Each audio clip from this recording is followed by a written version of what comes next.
Sean todos bienvenidos, hermanos y amigos en Cristo, a estos estudios bíblicos cristianos. Les bendecimos en el nombre de nuestro Señor Jesús.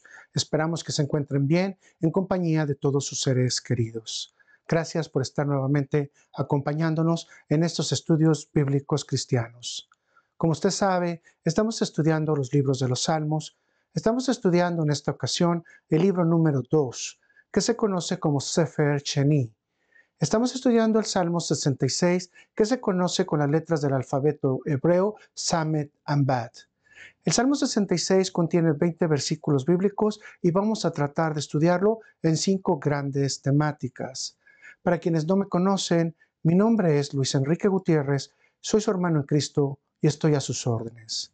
Antes de iniciar el estudio, les pediría por favor que me acompañen a orar. Gracias, Señor Padre Celestial bendito, amoroso Señor, glorioso Señor, poderoso Señor, soberano y hermoso Señor. Gracias porque nos permites este tiempo. Gracias por el amor que has dedicado a nosotros para que podamos aprender tu palabra. Señor, te pido que nos des a cada uno la porción que nos corresponda, que nos dejes que esa palabra llegue a nuestro corazón, a nuestra cabeza, pero que finalmente la podamos poner en práctica para poderla llevar a todos los demás y aplicarla en las diversas situaciones de nuestra vida. Te pido, Padre Celestial, también por todo y cada uno de los hermanos que se están reuniendo, que les conserve su salud, les conserve su vida, pero especialmente los llenes de conocimiento, de amor y paz. Gracias, Señor, también por la vida de ellos. Gracias, Señor. Te pido, Padre Celestial, que me acompañes durante este estudio, que cuides mi corazón, cuides mi lengua. Especialmente también te pido que todos podamos aprender de las palabras que pueden venir de tu boca. Que sea mi boca, Padre Celestial, transmitiendo tu mensaje de una manera real. Que no se hable ninguna mentira y que tú cuides mi boca de cualquier cosa que pueda ser fuera de tu verdadera palabra. Te pido, Señor, por mí, para que me acompañes y me des también esa guía y esa instrucción en terminar con este estudio de una manera correcta, Señor, y que podamos ser edificados todos. Gracias, Señor. Te lo pido todo en el nombre de Cristo Jesús. Amén, amén y amén. Permítame iniciar con una pequeña introducción. El Salmo tiene 2 tiempos o momentos específicos para demostrar la experiencia redentora de Dios a la humanidad y el lugar seguro donde debe estar cada ser humano. La primera es una experiencia colectiva social que abarca del versículo 1 al versículo 12. En esta parte es descrita la experiencia del pueblo de Israel en relación con Dios y una abierta invitación a todas las naciones a venir a alabar a Dios y a su santo nombre. La segunda experiencia es un testimonio individual del salmista de la intervención directa que Dios tiene en su vida. Esto está entre el versículo 13 al versículo 20. El salmista toma su papel como creyente y sus responsabilidades ante Dios para testificar de las grandes respuestas que Dios ha dado a su vida. Por lo tanto, el Salmo pasa de enfocarse en las obras maravillosas y poderosas de Dios a las obras de redención. El Salmo va de lo social colectivo a la participación individual o personal. El Salmo 66 nos enseña entonces que por un lado es necesario aspirar a tener una conciencia colectiva elevada, entendiendo y obedeciendo la soberanía y el poder de Dios, y por otro lado, el tener una vida personal recta, justa y humilde para inclinar nuestro corazón a la alabanza, el servicio y a la aceptación de las decisiones divinas sobre nuestras vidas. Otro dato interesante es que proféticamente el Salmo sugiere que todo el mundo cantará y alabará el nombre de Dios con excepción de los enemigos o los no creyentes, quienes recibirán un castigo particular finalmente. El último dato a destacar es que el Salmo 66 presenta la palabra Selat 3 veces, lo que sugiere 3 interludios o arreglos musicales o tiempos de adoración y meditación a la grandeza de Dios. Así que vamos a pasar entonces a los aspectos generales del Salmo. En la tradición hebrea, el Salmo 66 es considerado como un salmo huérfano debido a que no aparece el nombre del autor en el encabezado. Consecuentemente, el Salmo 66 es considerado como anónimo. La fecha. No existe una fecha determinada para este salmo, ni datos bíblicos que nos ayuden a dar un tiempo específico en el que fue escrito. Debido a la estructura, los interludios y la mención del poder de Dios sobre las aguas, se considera que el salmo fue escrito en el tiempo de David, mas no por David. El participante es considerado el músico principal o director sinfónico. El tipo de salmo. Este tipo de salmo es considerado un salmo doble. Por un lado es un mismor, es decir, rezo o plegaria, y al mismo tiempo es un shir, es decir, canto o canción, es decir, una plegaria o rezo en forma de canción. Estos salmos dobles tienen algunas coincidencias de palabras y consejos entre ellos. Por ejemplo, en el Salmo 65:2 dice, se te pagan los votos, y en el Salmo 66:20 dice, te pagaré mis votos. Vamos a pasar entonces a ver la temática. El Salmo 66 contiene 20 versículos bíblicos en la versión Reina Valera 60. En el Salmo vamos a destacar 5 grandes temáticas para la edificación e instrucción de nuestra alma. Número 1. Invitación a alabar a Dios toda la tierra. 2. Demostraciones poderosas de Dios. 3. Afrontando la voluntad de Dios con su protección. 4. Proclamación del cumplimiento de las promesas. 5. Cantos y palabras de agradecimiento. Así que vamos a pasar directamente al tema número 1. El tema 1, como habíamos mencionado, ha sido titulado Invitación a alabar a Dios toda la tierra. Vamos a tomar la porción bíblica desde la introducción al versículo número 4 del Salmo 66, que dice de la siguiente manera: al músico principal, cántico salmo. Aclamar a Dios con alegría toda la tierra. Cantad la gloria de su nombre. Poned gloria en su alabanza. Decid a Dios, cuán asombrosas son tus obras. Por la grandeza de tu poder se someterán a ti tus enemigos. Toda la tierra te adorará y cantará a ti, cantará tu nombre, Selat.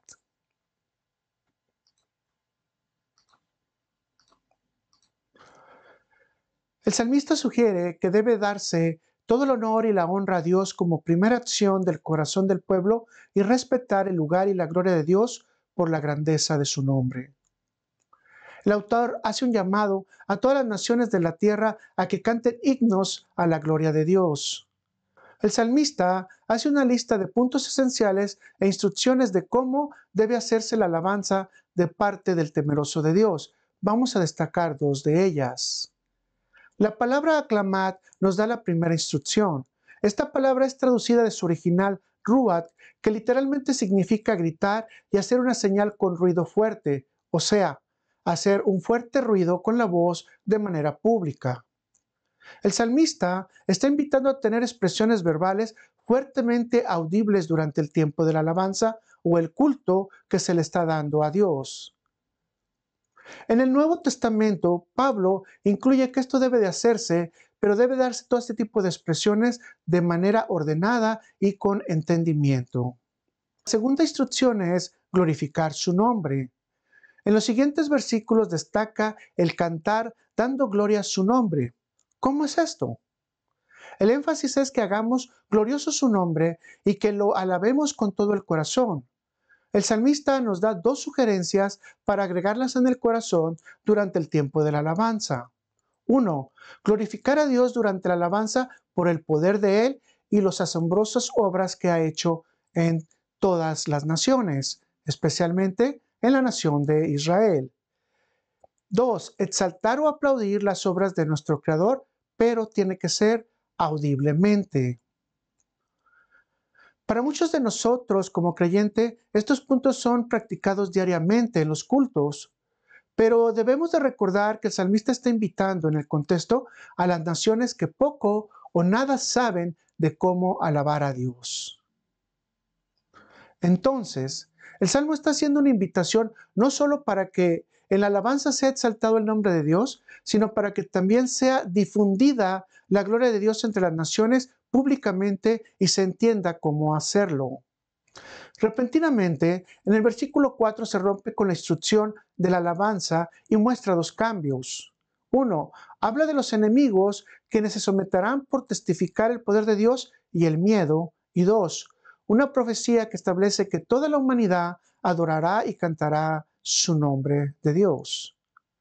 El Salmo entonces instruye que algunos que actualmente son enemigos y no temen al Dios vivo, se someterán al contemplar la grandeza del poder de Dios, pero más que por convicción, por miedo. Leamos para ilustrar esto la declaración que hace Rabaa. Y vamos a ir a y vamos a ir a Josué 2, versículos 10 y 11. Y vea lo que dice Rabaa. Porque hemos oído que Jehová hizo secar las aguas del Mar Rojo delante de vosotros cuando salisteis de Egipto, y lo que habéis hecho a los dos reyes de los amorreos que estaban al otro lado del Jordán, a Sehón y a Og, a los cuales habéis destruido. Oyendo esto, ha desmayado nuestro corazón, ni ha quedado más aliento en hombre alguno por causa de vosotros, porque Jehová vuestro Dios es Dios arriba en los cielos y abajo en la tierra.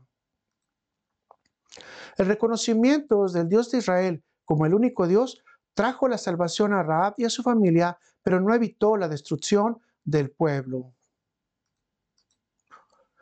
En el otro punto, proféticamente el salmista asume que todos los pueblos creados por Dios un día adorarán por sus obras portentosas. Vamos a ver esto en Isaías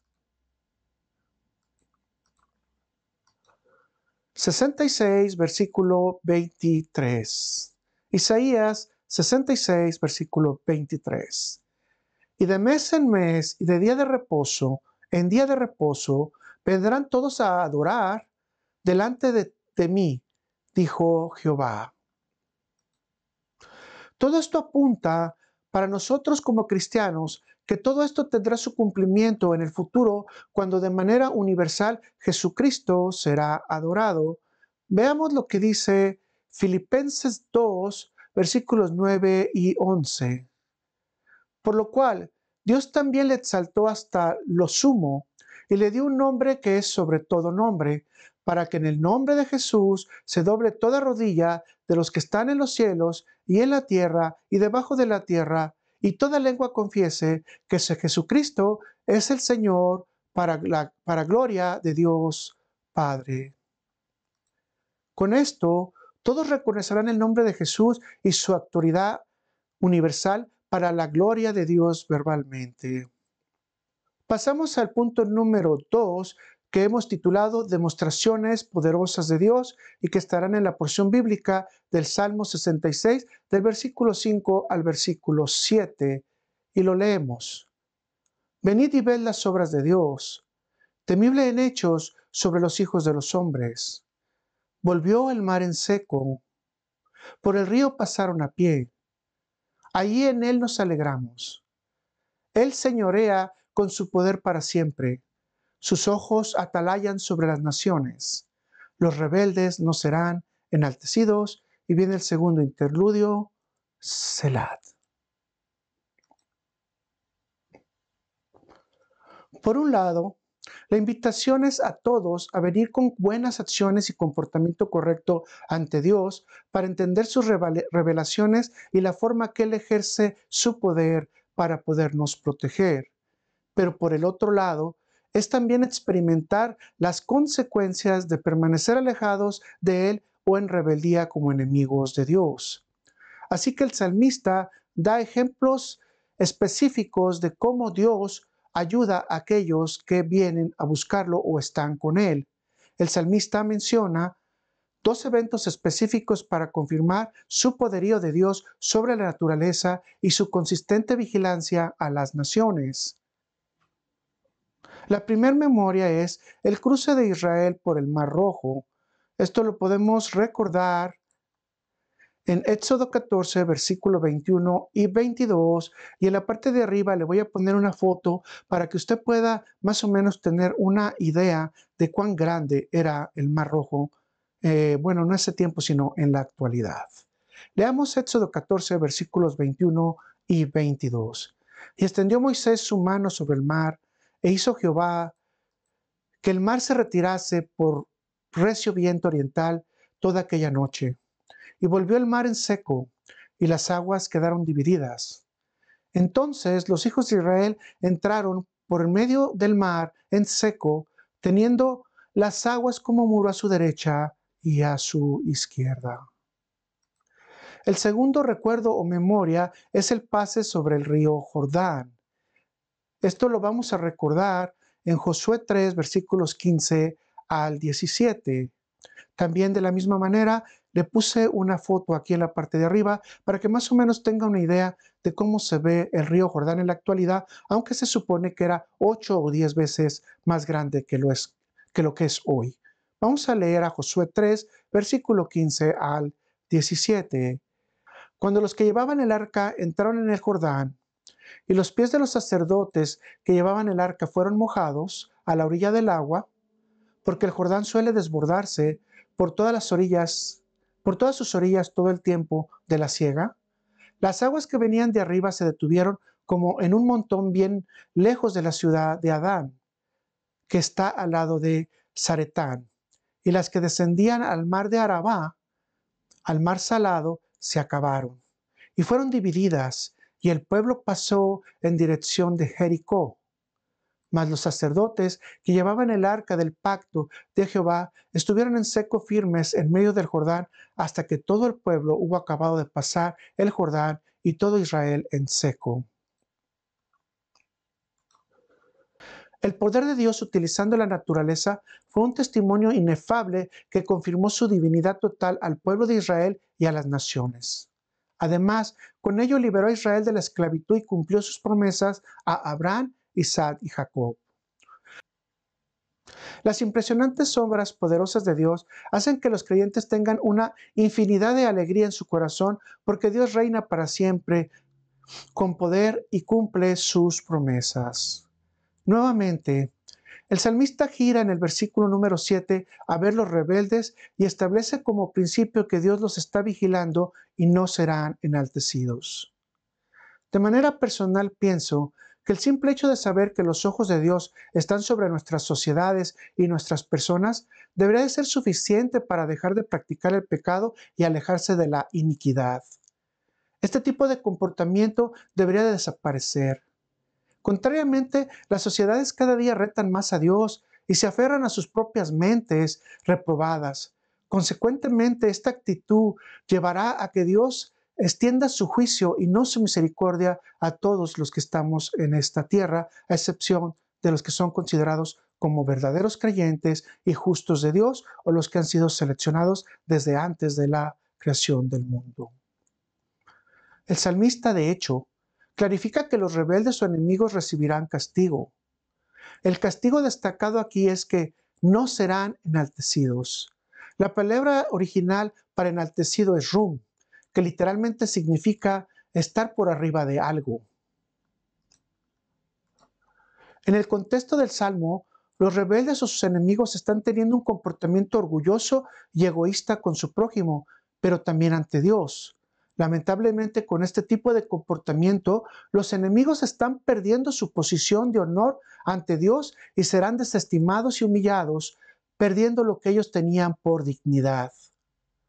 Esto es peligroso porque Dios les da la espalda y difícilmente serán escuchadas sus oraciones, además de que serán descalificados de tener el juicio de redención y misericordia en el día final. Vamos a pasar entonces al tema número 3. El número 3 lo titulamos Afrontando la voluntad de Dios con su protección. Salmo 66, versículos del 8 al 12. Bendecid pueblos a nuestro Dios, y haced oír la voz de su alabanza. Él es quien preservó la vida a nuestra alma, y no permitió que nuestros pies resbalasen. Porque tú nos probaste, oh Dios, Nos ensayaste como se afina la plata. Nos metiste en la red. Pusiste sobre nuestros lomos pesada carga. Hiciste cabalgar hombres sobre nuestra cabeza. Pasamos por el fuego y por el agua y nos sacaste a abundancia. Esta invitación del salmista es para que el creyente ame más a Dios y sus leyes.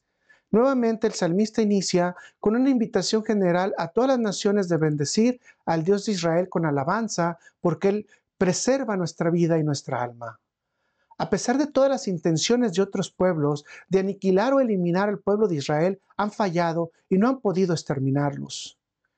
Ellos han sobrevivido a una gran cantidad de calamidades, pruebas, problemas, tribulaciones, esclavitud, etc. En lo que podemos mencionar en general, el esclavismo en Egipto, la intención de eliminar al pueblo por Amán, tratando de asesinarlos, el cautiverio, la diáspora, la Inquisición, Hitler y otros pueblos que han intentado eliminarlos aún en la actualidad. Ante todo esto, Dios ha preservado al pueblo en el cumplimiento de su promesa, utilizando fuerzas naturales y celestiales para su preservación.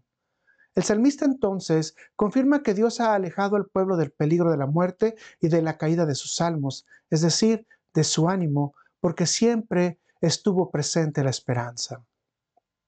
El salmista confirma entonces que Dios no ha dejado que su pie resbale, a pesar de las situaciones, las trampas o las condiciones diversas o difíciles que se les han puesto enfrente de ellos.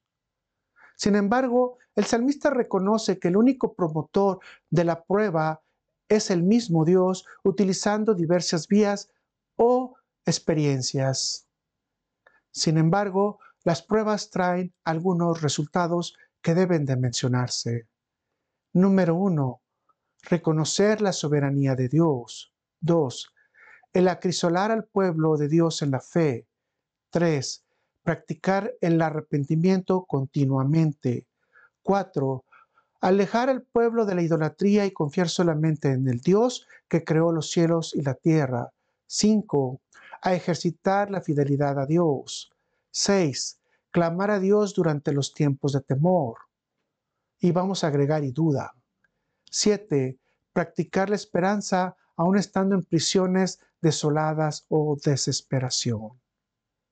Finalmente, la prueba da fruto y la persecución al pueblo de Dios y a la iglesia de Cristo desarrollan creyentes más fieles y amadores de las bondades de Dios. Con ello estamos siendo purificados y probados mediante el sufrimiento y las presiones para determinar la confianza y la obediencia que tenemos a Dios cada uno de nosotros. Veamos lo que dice 1 de Pedro 1, versículos 6 al 9. En lo cual vosotros os alegráis, aunque ahora por un poco de tiempo, si es necesario, tengáis de ser afligidos en diversas pruebas, para que sometida a prueba vuestra fe, mucho más preciosa que el oro, el cual, aunque perecedero, se prueba con fuego, sea hallada en alabanza, gloria y honra, cuando sea manifiesto Jesucristo, a quien amáis sin haberle visto, a quien creyendo, aunque ahora no lo veáis, os alegráis con gozo inefable y glorioso, obteniendo el fin de vuestra fe, que es la salvación de vuestras almas.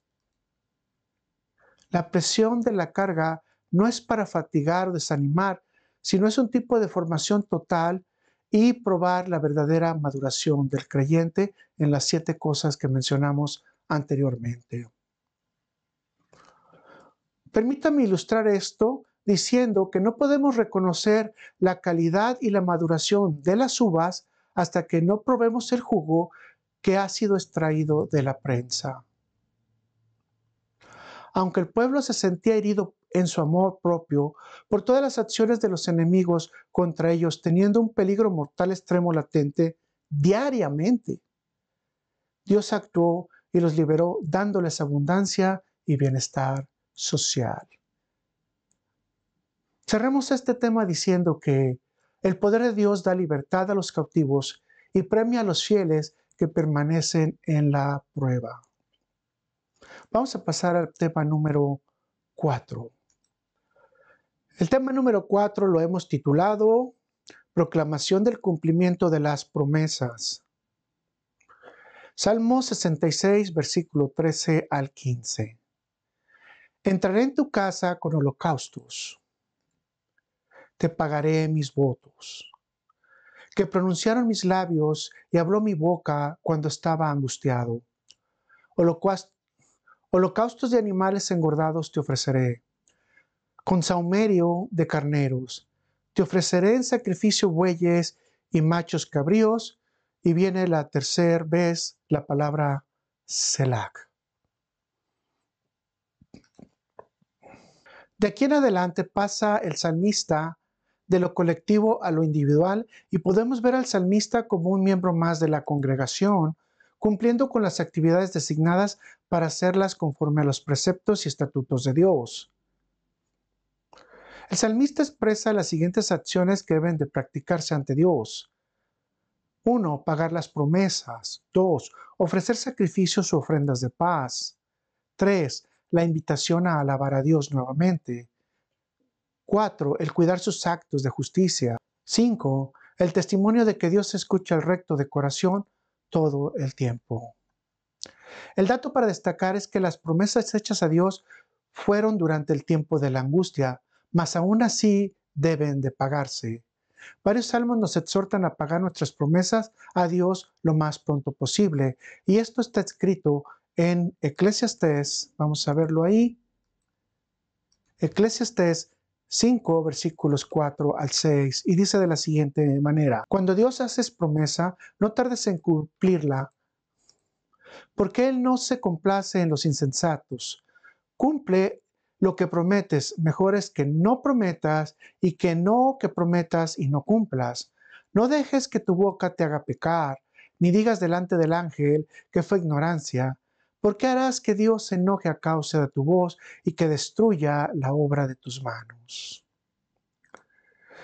El salmista muestra su alabanza sincera al cumplir los votos que había prometido y ofrece lo mejor que posee, un holocausto, un sacrificio completamente consumido por el fuego. Dios quiere que le ofrezcamos lo mejor que podamos. En estos versículos surge una pregunta importante: ¿cómo cumplir con los sacrificios en la actualidad si han sido suspendidos? Las respuestas son las siguientes. 1. El sacrificio de Jesús en la cruz fue suficiente y agradable al Padre y aceptable para que toda la humanidad fuera salvada. No es necesario hacer más sacrificios o derramamiento de sangre animal. 2. Las oraciones y plegarias a Dios, traídas con un corazón contrito y humillado, son recibidas como ofrendas de amor y paz. 3. Nosotros mismos, viviendo una vida santa, consagrada y agradable a Dios, somos su ofrenda para Dios. Dios acepta todo sacrificio de un corazón que obedece a su llamado, le busca y permanece recta y misericordiosamente en sus caminos, y alabando a su Hijo amado, Jesucristo. Vamos a ir al tema número 5. El tema 5 lo titulamos Cantos y palabras de agradecimiento. Salmo 66, versículos del 15 al 20. Venid, oíd todos los que teméis a Dios, y cantaré lo que ha hecho a mi alma. A Él clamé con mi boca, y fue exaltado con mi lengua. Si en mi corazón hubiese yo mirado a la iniquidad, el Señor no me habría escuchado. Mas ciertamente me escuchó Dios, atendió a la voz de mi súplica. Bendito sea Dios, que no echó de sí mi oración, ni de mí su misericordia.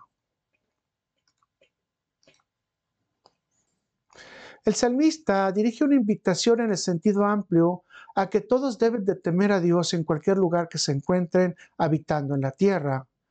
El salmista testifica lo que Dios le ha permitido experimentar, exaltando su gloria e invita a todos a sentir estas experiencias con el Dios vivo y eterno.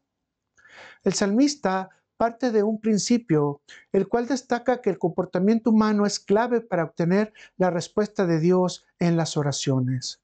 Por un lado, el peticionario temeroso de Dios debe tener una actitud recta y temerosa ante Dios, evidenciándose que está lejos del pecado. Por ejemplo, el ciego de nacimiento sanado por Jesucristo confirma este mismo principio, y vamos a leerlo en Juan 9, versículo 31, cuando a él le preguntan quién lo sanó. Y sabemos que Dios no oye a los pecadores, y aquí está confirmando lo que estamos diciendo. Pero si alguno es temeroso de Dios y hace su voluntad, a ese oye. Entonces Dios atiende la solicitud del justo y a los que le llaman con sinceridad. Por el otro lado, la petición debe ser una súplica, es decir, como un grito externo, con un corazón sincero y lleno de pensamientos con tendencia a hacer lo bueno y buscar lo bueno, no solo para él mismo, sino para los demás. Vea lo que dice Hebreos 5, versículo 7. Y Cristo, en los días de su carne, ofreciendo ruegos y súplicas con gran clamor y lágrimas al que le podía librar de la muerte, fue oído a causa de su temor reverente. Consecuentemente, puede entenderse que Dios aplica su bondad y misericordia no considerando el pecado o iniquidad del ser humano, sino que derrama de su gracia para aquellos que buscan ser fieles, justos y obedientes a Él, escuchándolos y respondiéndoles a sus peticiones. Dios escucha las oraciones del justo y debemos de agradecerle. La certeza es que Dios escucha todas las peticiones, aun se encuentren debajo de nuestra lengua. De ahí que espontáneamente tengamos preparados himnos de alabanza y adoración a Dios todo el tiempo para cantarle a su grandeza y agradecerle la respuesta de su misericordia y gracia a nuestras peticiones. Por lo tanto, el salmista nos invita a tener un corazón recto para que Dios escuche y conceda las peticiones buenas de nuestro corazón. Vamos entonces a pasar a las preguntas. Número 1. ¿En dónde debe de alabarse a Dios? Número 2. ¿Cómo puedes celebrar una ofrenda de sacrificio a Dios en la actualidad? 3. ¿Quién responde al llamado de alabar a Dios? 4. ¿Cómo debe ser la alabanza? ¿Audible o en silencio? 5. ¿Qué necesita un corazón humano para someterse a Dios? 6. ¿Qué hechos celestiales o naturales dan testimonio del poder de Dios en la Biblia? 7. Con la información del Salmo, ¿de dónde vienen las pruebas y cuál sería el verdadero beneficio para el creyente? 8. ¿A quién Dios escucha? Agradecemos, hermano, nuevamente a todos aquellos que nos están escuchando, a todos nuestros amigos. Gracias por estar durante este tiempo en el estudio que estamos dando el día de hoy del Salmo 66. Esperamos que Dios bendiga su vida grandemente, que les llene de mucho conocimiento, de mucha alabanza y especialmente ahora de mucha justicia, rectitud y amor a Dios. Y que siempre tengamos en nuestro corazón que Dios nos está escuchando, Dios nos está viendo y obviamente Dios nos responderá conforme a nuestras propias obras, tomando en cuenta el sacrificio de Cristo Jesús y que Él no nos declara a nosotros limpios por nosotros mismos, sino por las vestiduras que nos da a través de su Hijo amado. Gracias a Jesús por su sacrificio y por la libertad que tenemos.